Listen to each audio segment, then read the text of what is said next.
할렐루야. 귀하고 복된 주일입니다. 우리 예배의 자리에 나오신 우리 사랑하는 성도님들과 또 각 가정에서 또 영상으로 예배하시는 성도님들을 예수님의 이름으로 환영하고 축복합니다. 우리 곁에 계신 분들과 우리 따스한 눈빛으로 또 반갑게 두 손을 들면서 우리 인사 나누겠습니다. 잘 오셨습니다. 반갑습니다. 잘 오셨습니다. 감사합니다. 오늘은 우리 4월 둘째 주일입니다. 또 교회력으로는 종료 주일이고 또 주보에 권고되어 있던 것처럼 우리 이번 주간은 고난주간이라고 우리가 지키게 됩니다. 우리 고난주간의 각자의 자리에서 우리 새벽을 깨워 기도할 수 있기를 소망합니다. 그리고 요일별로 우리가 드려지는 그 특별 찬양 순서에도 여러분 해당되시는 분이 있으면 함께 참여하시면 더 큰 은혜가 되겠습니다. 특별히 우리 성금요일에는 중식 하심을 통해서 십자가의 길을 묵상할 수 있기를 바랍니다. 무엇보다 주일 중식 한 끼 금식하는 것만이 아니라 이번 주간에 여러분 미디어 금식 한번 해보시면 어떨까 제가 추천드리겠습니다. 세상적인 즐거움 또 세상 생각들을 다 절제할 수 있도록 스마트폰에 너무 매이지 않을 수 있도록 영상에 너무 빠지지 않을 수 있도록 카톡에 너무 연연해 하지 않을 수 있는 이번 주간에는 또 미디어 금식을 통해서도 우리의 영혼육이 더욱더 깨어날 수 있기를 간절히 소망합니다. 주보에 광고된 대로 우리 동해안 산불 피해로 고통받는 이재민들을 위해서 또 전쟁으로 인해 고통받는 우크라이나 어린이 난민을 위한 기도와 또 헌신해 주신 모든 성도님들께 감사드립니다.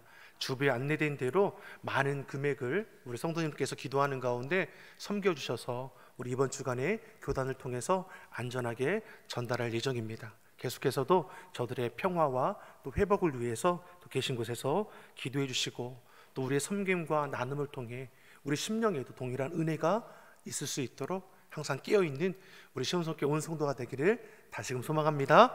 우리 곁에 계신 분들과 우리 다시 한번 이렇게 인사 나누겠습니다. 하나님께서 지키시고 도우십니다. 하나님께서 도우십니다. 아멘. 아멘이시죠? 하나님께서 지키시고 도우십니다. 헛된 생각들, 세상의 그런 요소들, 여러분 불합리한들, 억울한 일 당할 때 하나님이 나를 지키시고 도우십니다. 이런 믿음의 고백으로 우리는 능히 이겨낼 수 있음을 믿습니다. 우리의 인생에서 가장 중요한 주제 가운데 하나가 바로 이 고난의 문제일 것입니다. 고난이라는 이 인생의 문제를 경험하지 않는 자들 아무도 없습니다. 남녀노소, 빈부의 격차를 떠나서 모든 사람들은 다 고난을 경험하면서 살아갑니다. 그리고 이 고난의 문제를 어떻게 극복하느냐에 따라서 우리의 삶의 모습이 달라질 것입니다. 어떤 이들은 고난을 통해서 자신의 삶을 발견하고 더 큰 은혜에 참여하기도 하고 또 어떤 이들은 고난 앞에 너무나 쉽게 넘어지고 좌절하기도 합니다. 고난이 고난으로 끝나느냐, 고난이 은혜의 도구가 되느냐, 우리의 삶의 자세에 달려 있다라는 것이죠. 사랑하는 성도 여러분, 저와 여러분이 고난이 고난으로 끝나는 것이 아니라 고난을 통해서 그 고난이 은혜의 재료가 될 수 있기를 예수님의 이름으로 소망합니다. 오늘 본문의 말씀을 보면 극한 고난 가운데 처한 이 두 사람의 모습이 나오고 있습니다. 저들의 시작이 분명히 고난입니다. 그 고난으로 인해 삶이 무너진 것 같았습니다. 그런데 고난으로 끝나는 것이 아니라 그 고난의 자리에서 주님께 나아옴으로 고난에서 자유케 되는 것을 우리에게 보여줍니다.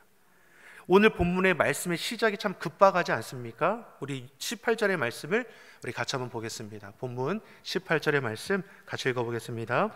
예수께서 이 말씀을 하실 때 한 직원이 와서 절하고 가로되 내 딸이 당장 죽었사오나 오셔서 그 몸에 손을 얹으소서 그러면 살겠나이다 하니. 아멘. 한 직원이, 한 관리가 예수님께 나와왔습니다. 나온 이유를 보니까 무엇입니까? 내 딸이 당장 죽었사오니, 정확하게는 급박한 거죠.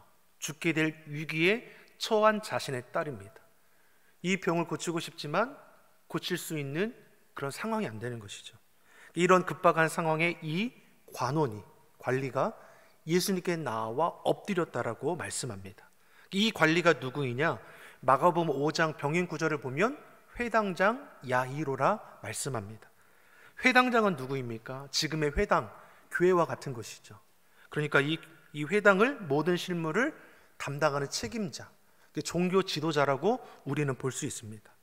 대개 이 회당장이나 바리새인들은 예수님에 대해서 비판적인 자세를 가지고 있었습니다.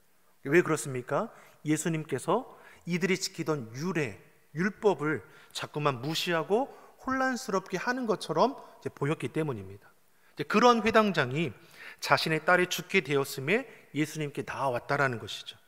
즉 어떤 지위도 어떤 세상의 명예와 재력도 죽음 앞에서는 무력할 뿐이라는 것이죠. 본문의 회당장은 죽어가는 딸 앞에 절망할 수밖에 없었을 것입니다. 그가 가진 지위로, 가진 재력으로 할 수 있는 것은 아마 다 해보았을 것입니다. 찾아갈 만한 곳 다 찾아가 보지 않았겠습니까? 그러나 살릴 방법이 없었습니다. 딸의 생명이 얼마 남지 않았다라는 것을 직감할 수 있었습니다. 그래서 이 회당장이 어떻게 합니까? 예수님께 나와 절했다라고 했습니다. 엎드려 간청하기를 예수님께서 자신의 딸의 손을 얹으면 죽어가는 딸이 살아날 것입니다 라는 고백을 지금 하고 있는 것이죠. 사랑하는 성도 여러분, 이 회당장이 믿음을 가지고 나온 것입니까? 예수님이 구원주 메시아라는 것을 확신하며 나온 것입니까? 그렇지 않죠. 예수님께서 복음을 전파하시고 귀신도 내어 쫓으시고 모든 병자를 고치신다라는 것을 잘 알고 있습니다. 즉 예수님께서 자신의 딸도 고쳐주실 거라는 그런 확신을 가지고 나온 거죠. 정확히는 간절한 마음을 가지고 나온 것입니다. 그리고 예수님은 그 간절한 마음을 받아주셨습니다. 즉 저를 따라 그 집에 가겠다라고 말씀하십니다. 우리가 처음 교회에 나왔을 때를 한번 생각해 보십시오. 여러분, 예수님을 구원주로 고백하며 나오셨습니까? 그런 분들은 되게 없었죠. 교회 오게 된 동기가 각기 다른 이유가 있지만 너무나 힘들고 어려운 가운데에 지푸라기도 잡는 심정으로 그 믿음의 여정이 시작된 분들이 참 많지 않습니까? 오늘 본문의 이 회당장도 마찬가지이신 것이죠. 예수님은 간절한 마음으로 나온 그 회당장의 중심을 보셨습니다. 그가 과거가 어떠하든지 현재 어떠한 지위를 가지고 있든지 죄인인지 의인인지 정직한 자인지 그런 거 따져보지 않으셨습니다. 그 마음 중심을 살펴보셨습니다. 그리고 그 간절한 마음을 받아주셨습니다. 사랑하는 성도 여러분, 저와 여러분도 주님 앞에 나오는 자가 되기를 간절히 소망합니다. 삶의 문제 앞에 걱정하고 염려하고 근심하는 것이 아니라 오늘 본문의 회당장처럼 우리는 모든 순간에 주님 앞에 나와 간구하는 자가 되어야 합니다.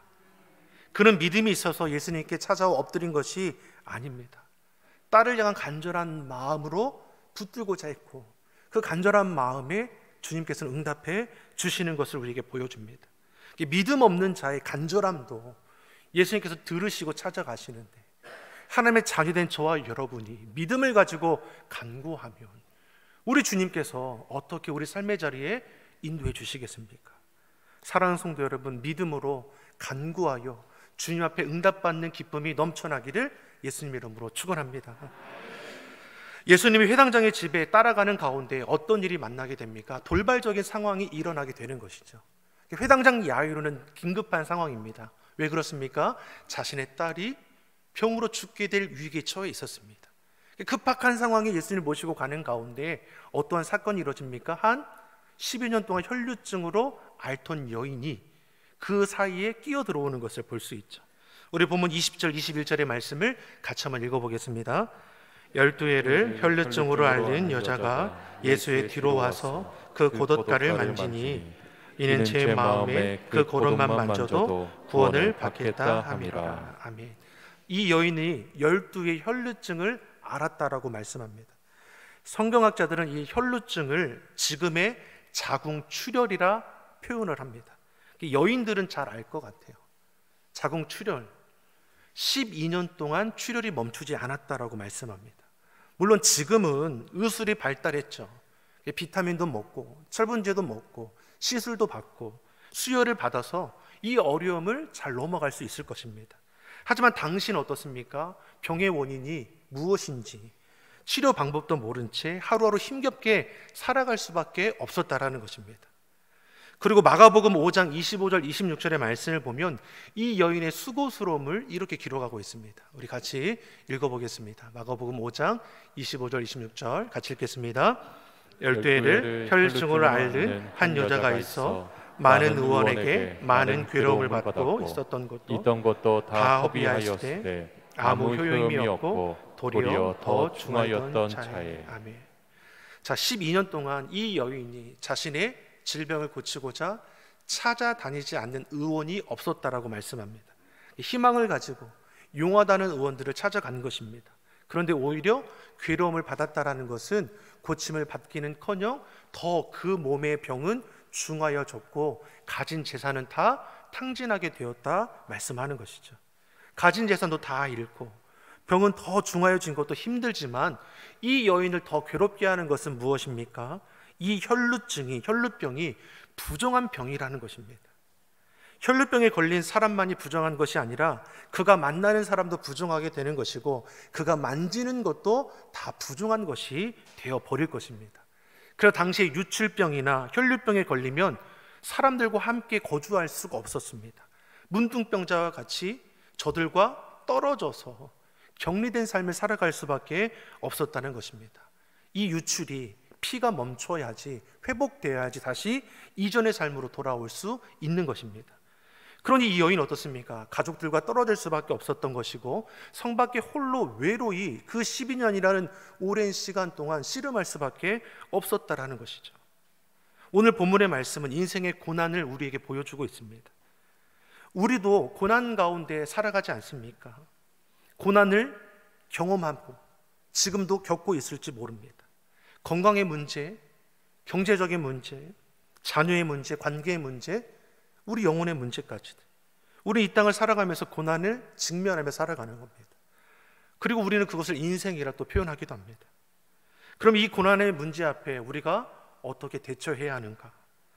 예수님 오늘 본문에 두 사람을 통해서 고난 앞에서 대처하는 믿는 자들의 모습이 어떠해야 하는지 우리에게 말씀해 줍니다. 고난 앞에 우리는 어떻게 합니까? 믿음으로 주님 앞에 나아가야 합니다. 우리 곁에 계신 분들 이렇게 고백하겠습니다. 믿음으로 나아갑시다. 아멘. 믿음으로 어디 나아가겠습니까? 주님 앞에 나아가는 것이죠. 고난을 올바로 대처하기 위해서는 믿음으로 주님 앞에 나아가는 것입니다. 본문의 두 사람은 인생에 감당치 못할 고난 속에서 공통적인 자세를 취하는데 그것이 무엇입니까? 주님을 찾았습니다. 간절한 마음으로 구했습니다. 두 사람이 예수님께 나아가는 행위가 쉬운 겁니까? 결코 그렇지 않습니다. 회당장 야이로를 생각해 보십시오. 당시 유대 지도층의 사람입니다. 자신의 체면이 있고 사람의 시선이 있습니다. 하지만 그런 것 다 아랑곳하지 않고 딸의 죽음 앞에 저는 간절하게 예수님께 엎드려 구했다라는 것이죠. 혈루병 앓는 여인은 어떠합니까? 그는 사람들이 많은 곳에 나아갈 수 있습니까? 부정하다, 취급을 받아서 저들 안에 섞일 수 없는 것이죠. 발견되기라도 하면 돌에 던져 저를 쫓아내도 아무런 상관이 없는 처지입니다. 그러한 몸을 이끌고 예수님께 나아갔다라는 것입니다. 오늘 본문의 이 여인이 예수님께 찾아가는 장면 어떻습니까? 쉬워 보이는 것입니까? 얼마나 마음이 두근거리며 두렵고 떨리는 마음으로 나아가겠습니까? 그리고 나아갔다고 그가 어떻게 합니까? 앞서서 문둥병자는 모든 그 죽음의 위기를 다 직면하면서 대면하면서 예수님께 엎드려서 많은 사람들이 보는 앞에서 주여 주께서 원하시면 저를 깨끗하게 하실 수 있습니다 선포하는 일도 있었지만 이 여인은 그렇게 하지 못하죠. 떳떳하게 자신을 드러내지도 못하고 살며시 예수님 곁에 그 뒷가로 가서 예수님 옷자락으로 붙는 것이 그가 할 수 있는 최고의 모습이었다는 것을 우리가 알 수 있습니다. 하지만 그 여인의 그 심정은 어떻다라고 오늘 성경은 말씀합니까? 21절의 말씀을 우리 같이 한번 보겠습니다. 21절의 말씀 같이 읽어보겠습니다. 이는 제 마음에 그 겉옷만 만져도 구원을 받겠다 함이라. 아멘. 이 여인은 예수님의 뒤편으로 다가가서 그 옷자락을 살짝 만지는 것만이 자신이 할 수 있는 전부였습니다. 그런데 그 여인의 중심은 어떠합니까? 예수님의 옷자락에 손만 대기만 해도 그 구원을 얻을 것이라는 그 놀라운 믿음으로 행했다라는 거죠. 규례로 따지면, 율법에 근거하여 저 여인을 보면 저 여인이 만지는 것은 부정하게 되는 겁니다. 자신은 그렇게 12년을 부정한 여인으로 살아갔습니다. 그러나 주님 앞에 그가 고백하는 것은 무엇입니까? 내가 예수님의 옷자락만 만져도 내가 구원함을 얻으리라. 이런 믿음의 고백을 우리는 어떻게 이해할 수 있습니까? 그 자리에 수많은 사람들이 예수님이 지나가는 것을 보기 위해 애워쌌고, 이 여인만 예수님의 옷자락을 만졌겠습니까? 수많은 사람이 예수님을 손도 잡아보고 싶고, 지나가면 이렇게 그 몸에 이렇게 손대고 싶고, 이런 일들이 얼마나 많이 일어났겠습니까? 하지만 어떻습니까? 이 여인처럼 간절한 마음으로, 믿음의 마음으로 나아간 자는 없었다라는 것이죠. 우리가 어떻게 알 수 있습니까? 예수님의 옷자락을 만지는 그 순간에 그 여인에 나타나는 그 놀라운 일을 우리가 통해서 알 수 있는 것입니다. 우리 보면 29절에서 31절의 말씀, 그 여인에게 나타난 놀라운 역사를 우리 한번 같이 읽어보겠습니다. 같이 보겠습니다. 이에 그의 혈루 근원이 곧 마름에 병이 나은 줄을 몸에 깨달으니라. 예수께서 그 능력이 자기에게서 나간 줄을 곧 스스로 아시고 무리 가운데서 돌이켜 말씀하시되 누가 내 옷에 손을 대었느냐 하시니 제자들이 여짜오되 무리가 에워싸 미는 것을 보시며 누가 내게 손을 대었느냐 물으시나이까 하되.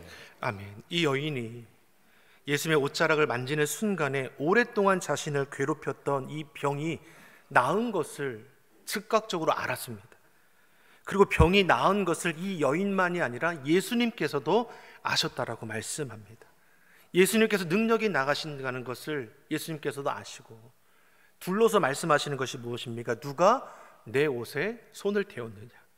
제자들이 당황하는 것이죠. 왜요? 이렇게 많은 사람들이 예수를 미치고 당기면서 하는데 누가 옷에 손을 대었다라고 하시니 이 제자들이 당황할 수밖에 없는 것입니다. 즉 무엇입니까? 이런 놀라운 믿음의 역사가 일어나는 것을 누구만이 압니까? 믿음으로 경험한 자만 아는 것이죠. 이 여인만이 믿음으로 그 놀라운 역사를 일어나는 걸 알고 예수님께서 찾는 자가 자신임을 분명히 아는 것입니다. 그리고 나서 이 여인이 어떻게 합니까? 자신이 행한 일과 자신의 몸에 일어난 것을 예수님께 다 아뢰는 것을 오늘 본문이 우리에게 보여줍니다. 어떻게 이런 놀라운 일이 일어났습니까? 그녀의 인생에 무엇으로도 해결할 수 없었던 그 병의 근원이 어떻게 이렇게 깨끗하게 해결함을 받을 수 있었습니까? 이 여인을 향한 예수님의 말씀을 보면 그 답이 나오는 것이죠. 마태복음 9장 22절의 말씀을 우리 같이 한번 보겠습니다. 같이 읽겠습니다. 예수께서 돌이켜 그를 보시며 가라사대 따라 안심하라 내 믿음이 너를 구원하였다 하시니 여자가 그 시로 구원을 받으니라. 아멘. 무엇이 이 여인을 구원했다 말씀합니까? 내 믿음이.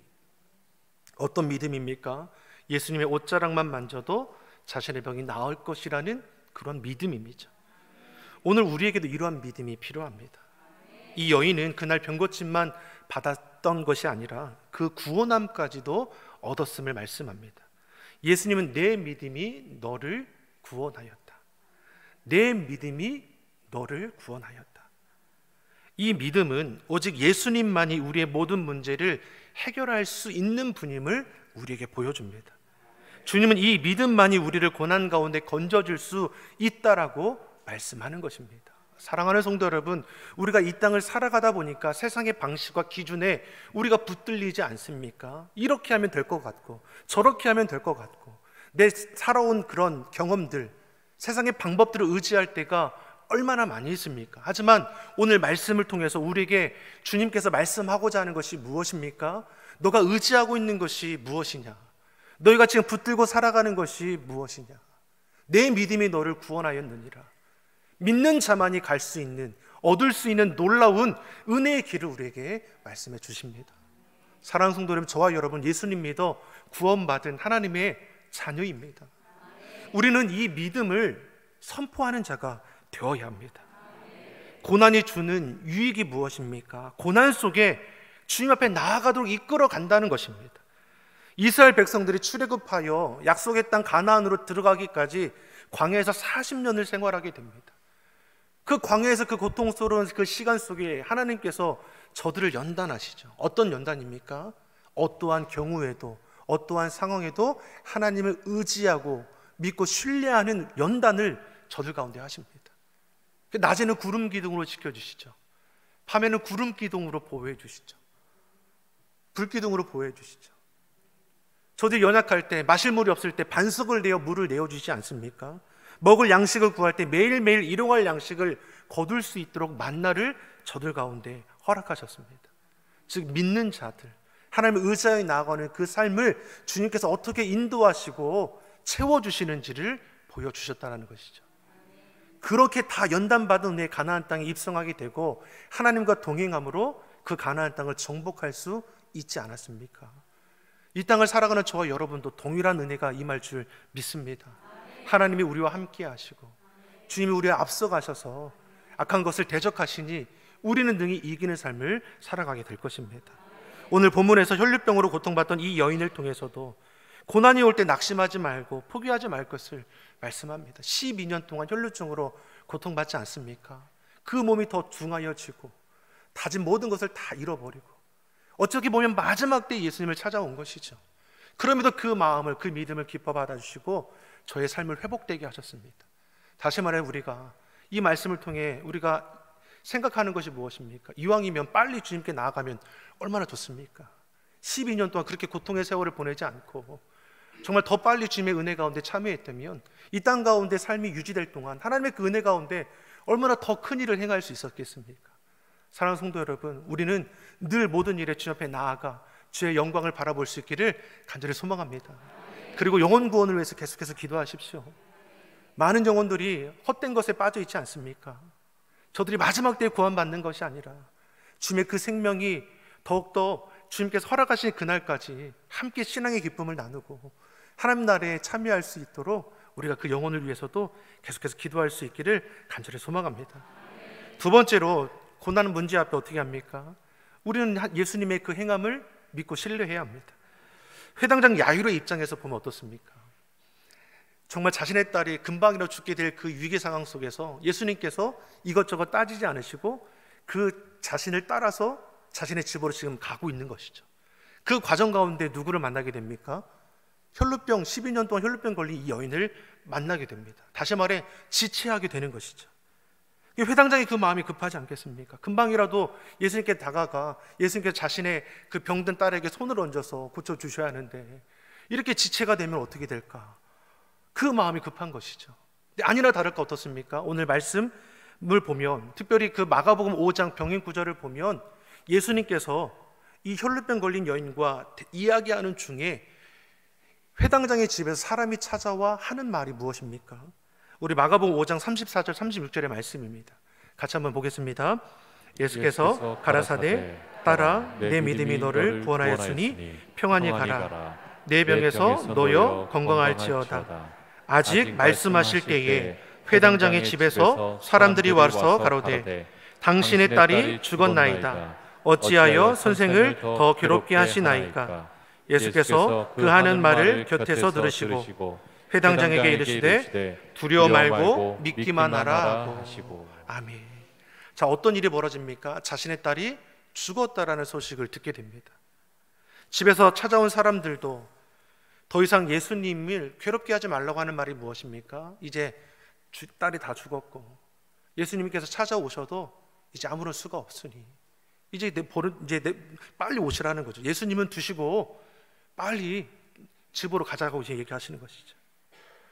다시 말해서 집에서 찾아온 사람이나 이 회당장은 분명 예수님께 찾아와서 저의 질병을 고쳐주실 것을 간청했습니다. 다시 말해서 이들은 어떻습니까?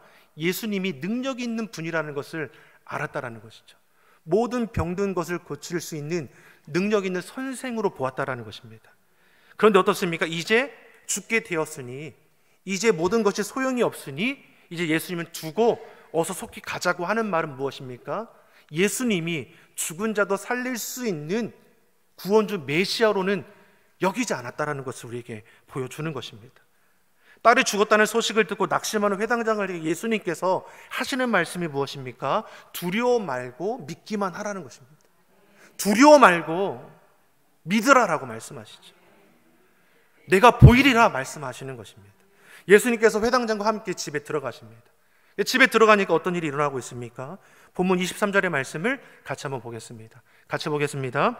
예수께서 그 직원의 집에 가사 피리 부는 자들과 혼하는 무리를 보시고, 이미 어떻습니까? 장례가 준비되고 치러지고 있는 과정을 보고 있는 것이죠. 자, 이에 예수님께서 저들이 이해하지 못하는 말과 이제 행동을 하게 되십니다. 24절에서 26절의 말씀을 우리 같이 한번 보겠습니다. 같이 읽어보겠습니다. 가라사대 물러가라. 이 소녀가 죽은 것이 아니라 잔다 하시니 저들이 비웃더라. 무리를 내어 보낸 후에 예수께서 들어가사 소녀의 손을 잡으심에 일어나는지라 그 소문이 그 온 땅에 퍼지더라. 아멘. 예수님께서 회당장의 딸을 향해 말씀하는 것이 무엇입니까? 저가 죽은 것이 아니라 잔다라는 것입니다. 예수님께서 나사로의 죽음의 소식을 듣고 뭐라 말씀하십니까? 그가 잔다. 내가 그를 깨우러 간다 라고 말씀하시는 것이죠. 동일한 말씀이 오늘 본문에서 나오는 것입니다. 자, 믿는 자에게는 죽음이 결코 두려움의 이유가 되지 못합니다. 안식입니다. 영원한 생명의 시작이 우리 믿는 자들이 바라보는 죽음입니다. 하지만 믿지 못하는 자들, 하나님을 부정하는 자들에게 죽음의 자리는 무엇입니까? 심판의 자리입니다. 그래서 두려워하는 것이죠. 예수님이 잔다라는 이 말씀의 의미를 그 자리에 있는 자들은 다 이해하지 못하는 것입니다. 예수님의 말을 이해하지 못하고 예수님께서 죽은 소녀의 그 손을 잡아 일으키려는 그 행위를 누가 이해할 수 있겠습니까? 그러니 저들이 어떻게 행동했다라고 말씀합니까? 비웃었다라고 했습니다. 예수님께서 말씀하시는 것을 비웃었습니다. 마가복음 5장의 말씀을 보면 예수님께서 비웃는 저들을 다 내보낸 후에 예수님께서 소녀가 있는 곳에 들어가셨다라고 기록하고 있습니다. 즉 예수님께서 행하실 일을 이해하지 못하는 자들, 믿지 않고 비웃는 자들, 믿음 없는 자들 다 내보내시고, 믿음으로 나아가는 자, 회방하는 자들을 다, 낙심케 하는 자들을 다 내보내시고 예수님께서 그 안에 들어가셨습니다. 사랑하는 성도 여러분, 모든 것이 영적 싸움 아닙니까? 여러분, 믿는 자들은 영적 싸움에서 분별할 수 있어야 하는 것입니다. 예수님의 말씀이 선포되었습니다. 죽은 것이 아니라 잔다. 우리는 예수님의 말씀을 들어 그 말씀을 붙드는 자가 되어야 할 것입니다. 세상의 소리에 붙들릴 이유가 어디 있습니까? 비웃는 소리에 우리의 귀에 더 들리지 않습니까? 죽은 자를 어떻게 살리냐에 따라 비웃는 그 소리에 회당장도 그 마음도 거기에 이렇게 의지되지 않겠습니까? 다윗이 고난 중에 고백하는 것이 무엇이었습니까? 잠잠히 여호와를 바라라. 내 힘으로 감당하지 못할 어려움의 문제를 만났을 때 나의 영혼이 잠잠히 하나님만 바랍니다. 나의 구원이 그에게서 납니다 라는 놀라운 고백을 하는 것이죠. 사단 마귀 어둠의 권세, 예수 그리스도의 권세 앞에 이미 다 깨어졌습니다. 죄와 사망의 권세는 이미 다 깨어졌습니다. 그 무엇도 믿는 자를 정죄할 수 없습니다. 이미 저와 여러분은 승리자입니다. 믿음으로 선포하면 그 선포한 대로 하나님께서 이루어 가실 것을 우리는 경험하게 될 것입니다. 예수님께서 믿음 없는 자들, 비웃는 자들, 하나님의 그 역사를 회방하는 자들을 다 내보내시고 나서 소녀의 손을 붙잡고 달리다굼, 소녀야 일어나라, 잡아 일으키니 그 소녀가 일어나 걷게 되었습니다. 살아났다라는 것입니다. 사랑하는 성도 여러분, 믿음의 역사를 사람의 생각으로 이해하지 못합니다. 우리도 믿음의 역사를 사람의 생각으로 바라보지 않습니까? 하지만 어떻습니까? 우리의 믿음의 눈이 열려서 주님께서 행하시는 그 말과 행동이 우리에게도 임하게 됨을 우리가 믿음으로 선포할 수 있기를 간절히 소망합니다. 믿음은 하나님께서 능력 가운데 역사하시는 통로임을 우리에게 보이십니다. 고난 가운데서도 우리가 할 수 있는 것이 무엇입니까? 믿음으로 주님 앞에 나아가기를 바랍니다. 그리고 예수님께서 행하셨던 그 말씀과 행동을 우리가 붙들기를 바랍니다. 그래서 어렵다 하나 힘들다 하는 이때에도 우리 믿는 자로서 정말 선한 결실을 이루어갈 뿐만 아니라 하나님의 사랑과 긍휼을 나누어 줌으로 우리가 자리하는 것이 정말 하나님 나라 되기를 예수님 이름으로 축원합니다. 기도하겠습니다. 사랑의 하나님 아버지, 주의 자녀들의 삶의 자리를 지켜 주시옵소서. 담대히 세상을 이기게 하여 주시옵소서. 고난 가운데 있을지라도, 위기 가운데 있을지라도 믿음으로 맞서게 하시고, 어떤 경우에도 믿음이 이긴다는 견고한 믿음을 허락하여 주시옵소서. 감사드리며 예수님의 이름으로 기도드립니다. 아멘.